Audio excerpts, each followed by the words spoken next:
Welcome back to the deep dive. We are so glad you're here with us. Today, we are tackling something that, well, it feels huge. And I really don't use that word lightly. No, it's definitely appropriate here. We are talking about arguably the most famous life ever lived, the centerpiece of divine history. We are talking about the life of Jesus Christ. But, and here's the twist, we are doing it with a very specific lens today. Right. We aren't just retelling the story.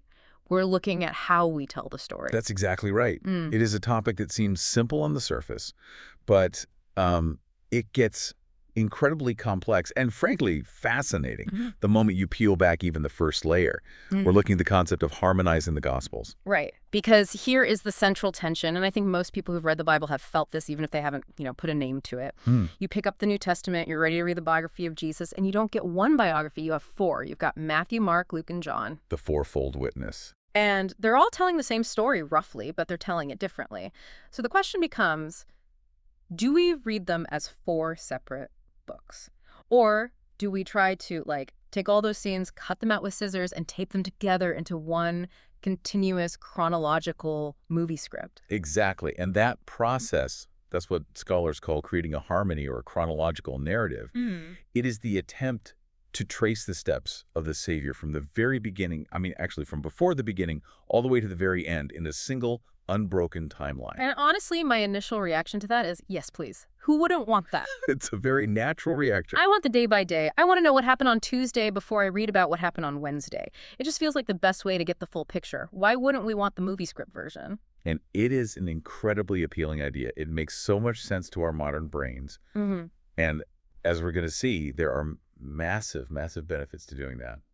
It can be a very illuminating way to study. But, and there's always a but in these deep dives, we have to start with a pretty big caveat. When we try to harmonize these ancient accounts, we're stepping into what we might call a messy time-space continuum. I love that phrase, messy time-space continuum. That sounds like sci-fi, but we're talking about ancient history. It's accurate, though.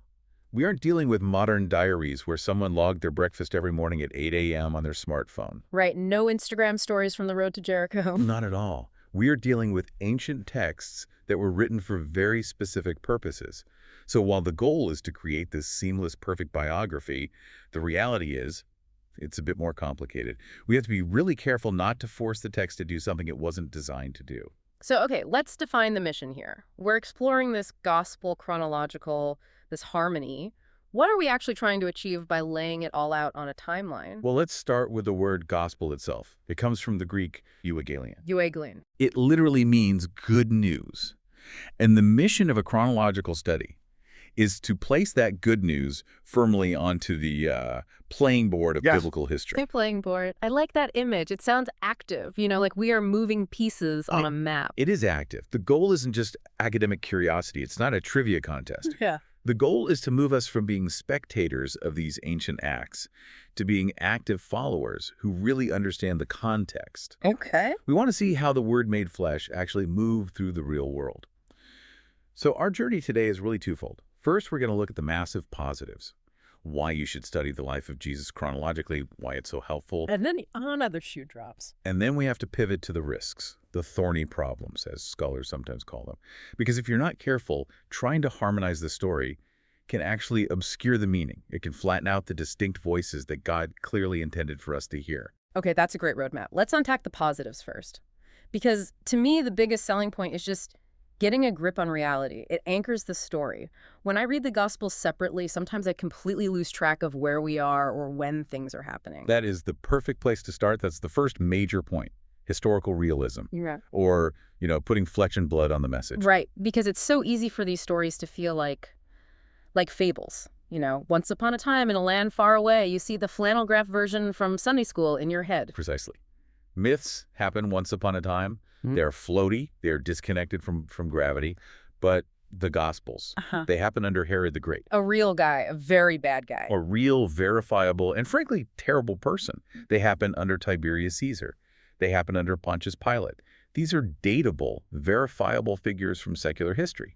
When you force yourself to read chronologically, you are forced to reckon with the fact that Jesus didn't operate in a vacuum. He was walking around in a real place with real messy politics. It wasn't just a stage set for a holy story.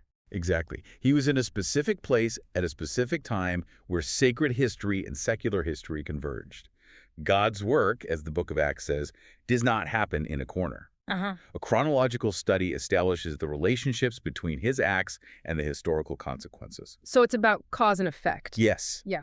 When you see the timeline, you realize why certain people were angry at him at certain times. Mm. It wasn't just abstract theological disagreement. It was tied to who was in power or what political event had just happened. It makes it so much more tangible. It's not just floating theology, it's history. It helps you realize that when Jesus is moving from Galilee to Judea, that's a real trip. The journey. That takes time. And there are political borders he's crossing, different rulers. And the political tension was palpable. I mean, think about this. You realize that Herod Antipas, the ruler of Galilee, just beheaded John the Baptist, Jesus' cousin and forerunner. And then you see in the timeline that Jesus withdraws to a deserted place immediately after hearing that news. The chronology tells you something powerful there. It tells you he wasn't just tired and needed a break. He was navigating a direct political threat. Herod just killed the last major prophet. Who do you think is next on his list? The new one. Of course.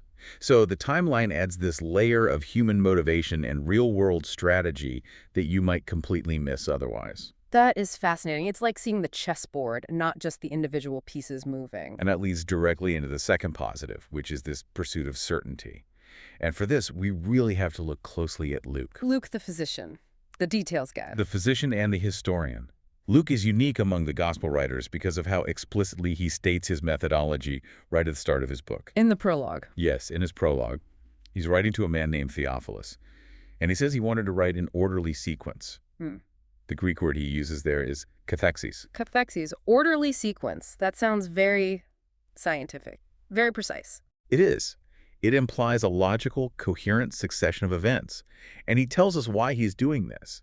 It's so that the reader, so that Theophilus might know the certainty of the things they have been taught. That's such a human need, isn't it? We crave order. We want to know that A led to B, which led to C. We want the receipts, you know? We do. We're logical creatures. And from a practical standpoint, a chronological harmony offers what you could call a smooth, connected account.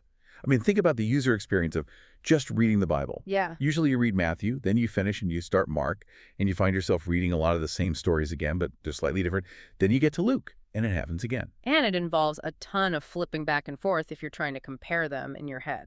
Wait, did Mark say there was one angel at the tomb or two? Did Matthew say this happened on the mountain or on the plain? It can get confusing. Right.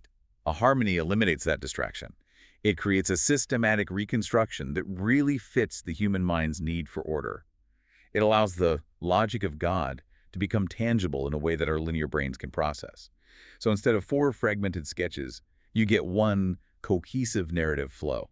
It's like seeing the whole map at once instead of looking at 4 different, slightly contradictory sketches of the same terrain. That's a great analogy. You're getting the satellite view. And that leads to the third big benefit, what we can call the stereoscopic vision. Stereoscopic, like seeing in 3D, like those old Viewmasters you had as a kid? Exactly like that. Or, VR goggles today. And this isn't a new idea, by the way. This impulse goes all the way back to the 2nd century with a man named Tatian. He created something called the diatessaron. Diatessaron, it sounds like a transformer. A little bit, yeah. It's Greek for through 4. And it was one of the very first attempts ever to weave the 4 Gospels into one single continuous text. Tatian literally took the 4 accounts and spliced them together, event by event. So people have been wanting this remix for almost 2,000 years. It's not just a modern analytical thing. Not at all. It's a natural impulse. And the reason is that a 4-fold portrait is just richer than a single angle. Yeah. If you can merge them correctly, you see something unique. Okay.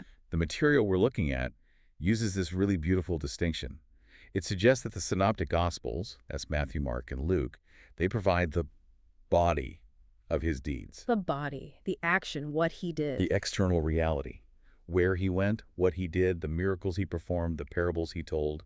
But John's Gospel, John provides the soul of his divine self-expression. Oh, that is good. The body and the soul.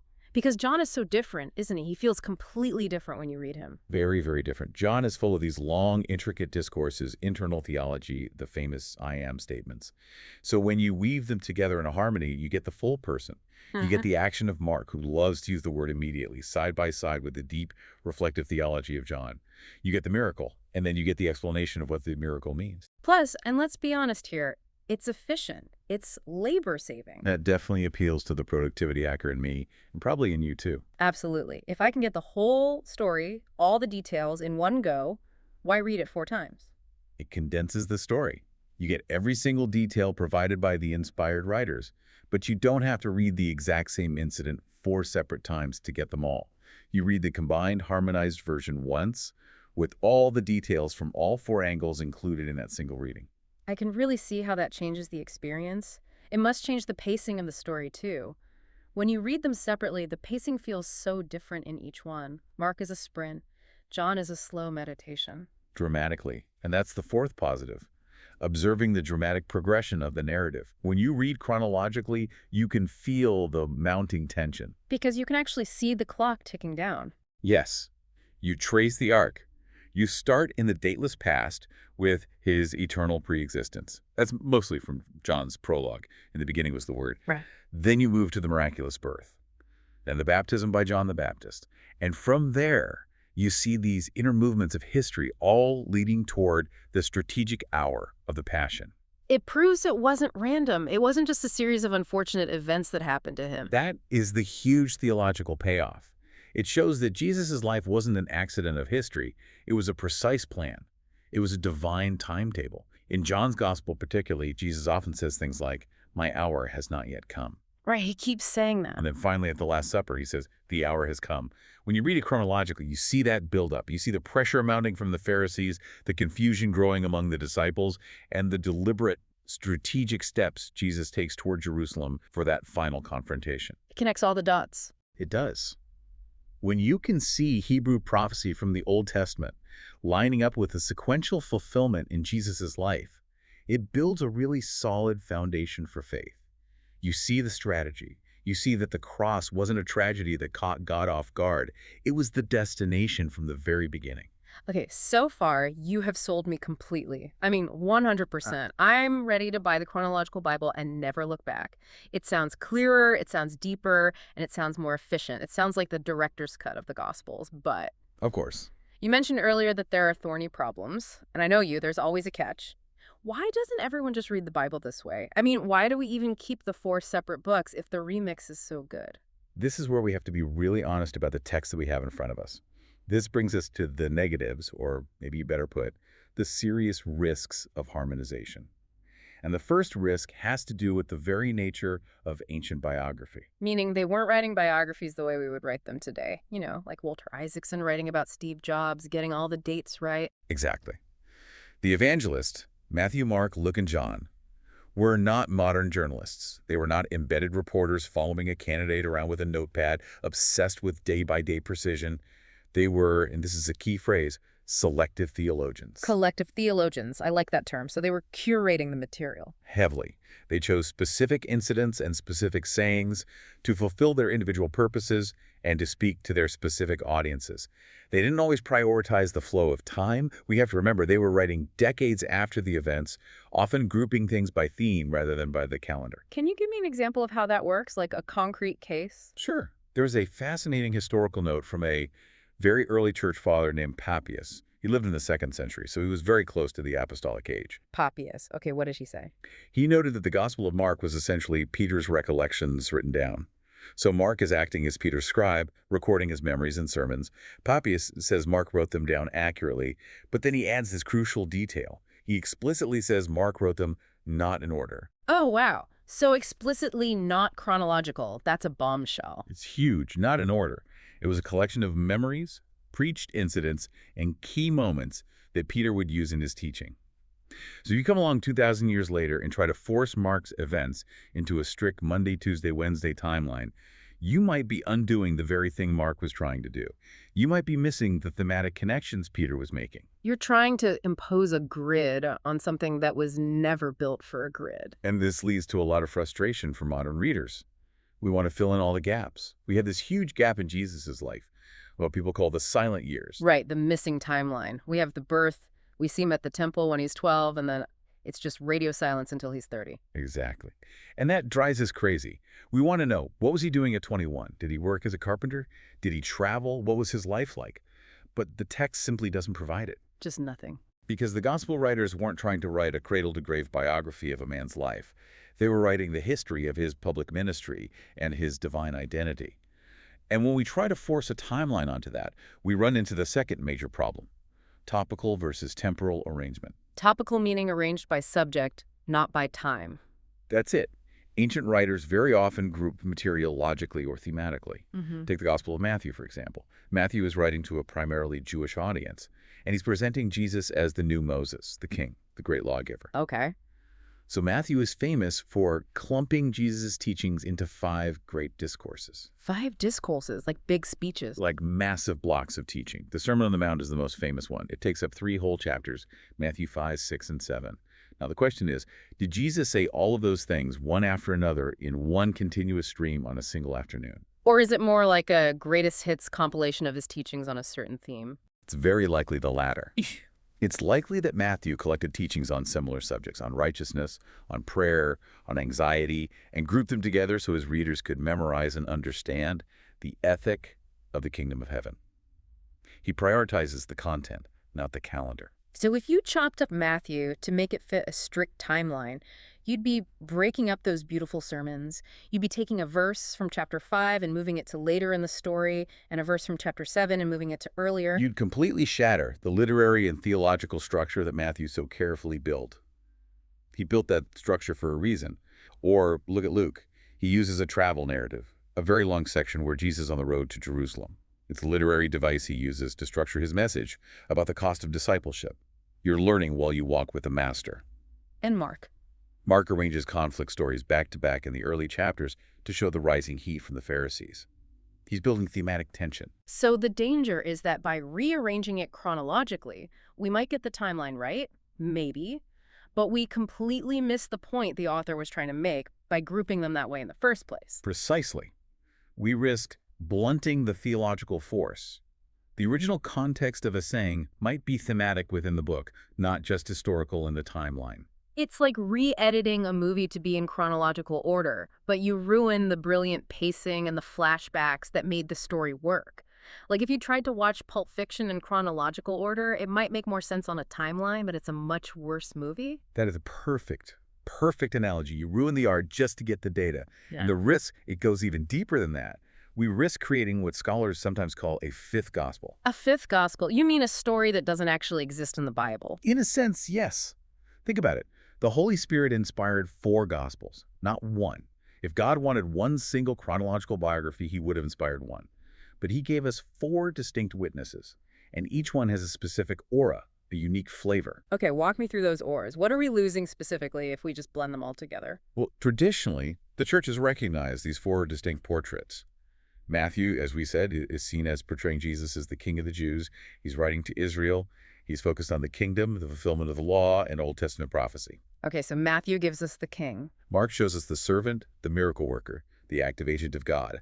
His gospel is fast-paced, breathless. It's about power and immediate service. The servant. Got it. Luke emphasizes the perfect, relatable humanity of Jesus, the Son of Man. He focuses on the outcasts, the poor, women, the Gentiles. It's the universal, compassionate, human Jesus. The man. And then there's John. John presents the eternal God, the Word made flesh. It is high, lofty, spiritual theology. So we have king, servant, man, and God. Exactly. Now, when you create a harmony, you risk flattening those unique portraits. You create a man-made synthesis. You take the king, the servant, the man, and the God, and you mix them all into one generic figure. You risk losing the sharp, intentional edges of the individual accounts. That is a heavy critique. It's like mixing 4 different vibrant colors of paint. You might just end up with a muddy brown instead of the distinct, brilliant colors you started with. And you lose the distinct audiences they were written for. Matthew is speaking to Jews about their promised kingdom. Luke is speaking to Greeks about the perfect man. If you mash them all together, you can confuse the message. You're trading the inspired form for a humanly constructed one. A harmony is, by definition, a human construction, not a divine one. It's a remix, and it might be a really good remix, but it's not the original master tape. Correct. And sometimes trying to force that mix leads to what the source we looked at calls absurd theories. Absurd theories. Like what? Give me an example. Well, the text is full of what we might call historically insoluble puzzles. We lack concrete dates for so much. We don't know the exact year of Jesus' birth. Scholars debate it within a range of about 4 to 6 years. We struggle with the census of Quirinius that Luke mentions. It's a famous historical headache to date it exactly. But the classic case study is the cleansing of the temple. Okay, right. When Jesus goes in and flips the tables, that's an iconic, powerful moment. It's a huge moment. Now, in the synoptics, that's Matthew, Mark, and Luke, that event happens at the very end of his ministry, during the final week in Jerusalem, right before the crucifixion. It's the catalyst for his death. It's the final straw for the authorities. That makes perfect sense. He causes a riot in their headquarters, so they arrest him. But then you open the Gospel of John. And where is it? It's in chapter 2. It's at the very beginning of his public ministry. That's a massive difference. That's not a small detail. That's the start versus the finish. That's like 3 years apart. It is. Now, from a literary perspective, John likely puts it at the start to set a Passover theme for his whole book. He's showing from day one that Jesus is the new temple. It's a theological placement. But if you are a rigid harmonizer and you absolutely have to make this fit a single timeline, what do you do? I guess you have to assume he did it twice.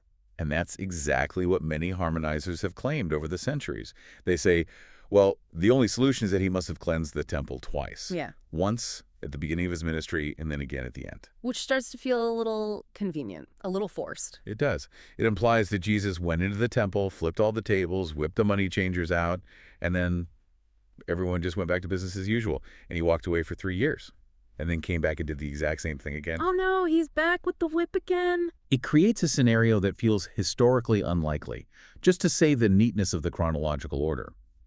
Or take the rejection at his hometown of Nazareth. Did the town reject him twice? Maybe. Or maybe Luke and Matthew placed the same story in different spots in their narratives to make different theological points about rejection. So when we force the harmony, we can end up literally inventing events. We have to double up on things just to make the spreadsheet work out. We can end up twisting the text to resolve differences that were never meant to be resolved in that way. It's the trap of prioritizing our modern need for a timeline over the ancient text's actual presentation. We have to respect the authors enough to let them tell the story their way. Okay, so we've got this real tension here. On one hand, the chronological view grounds us in history, it gives us that 3D stereoscopic picture, and it helps us understand the divine timetable. It stops it from being a fairy tale. Absolutely. But on the other hand, if we push it too hard, we flatten the theology, we break the author's carefully crafted structures, and we might even invent events just to make the dates line up. That is the summary right there. It's a powerful tool, but it can be a dangerous master. So, after all that, what does this all mean for us, for the person listening who just wants to understand Jesus better? Is chronological study good or is it bad? What's the final verdict? If I want to study the life of Jesus, what should I do? The verdict is that it is a tool. And like any power tool, it requires balance and it requires safety goggles. Handle with care. Yes, we should absolutely use historical tools to reconstruct the sequence as best we can. It brings the story to life in a powerful way. Knowing that Jesus was operating under the shadow of Herod Antipas matters. Knowing the geography of his journeys matters. But we must remain reverently aware that these are, at their core, theological biographies. As the source material we looked at says so beautifully, chronology must remain a servant to the message. The timeline serves the truth, it's not the other way around. Yes, the message is always the priority. The message is that Jesus is the Christ, the Son of God, and that by believing in him, you can have life.